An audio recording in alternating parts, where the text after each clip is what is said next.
இந்த தோசைக்கு வந்து சட்னி, சாம்பார் எதுவுமே தேவையில்ல. அப்படியே சாப்பிட்றதுக்கு ரொம்பவே டேஸ்ட்டா இருக்கும். இது செய்யறதுக்கு 3 தக்காளி எடுத்து வச்சிருக்கேன்.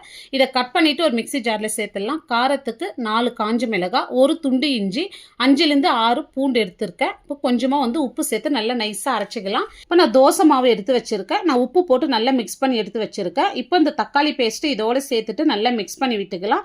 இதோட வந்து ஒரு ஸ்மால் சைஸ் வெங்காயம் நல்லா பொடியை கட் பண்ணிட்டு இதோட சேர்த்துங்க. கொஞ்சமா பொடியை கட் பண்ண கொத்தமல்லி, 1/2 ஸ்பூன் சீரகம், 1/2 ஸ்பூன் மிளகுத்தூள் சேர்த்துட்டு நல்லா மிக்ஸ் பண்ணி விடுங்க.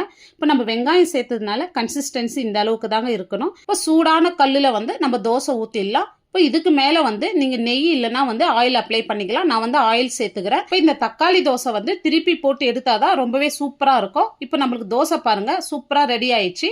இதுக்கு சைட் டிஷ் எதுவுமே தேவையில்லை, அப்படியே சாப்பிட்றதுக்கு ரொம்பவே டேஸ்ட்டாக இருக்குங்க.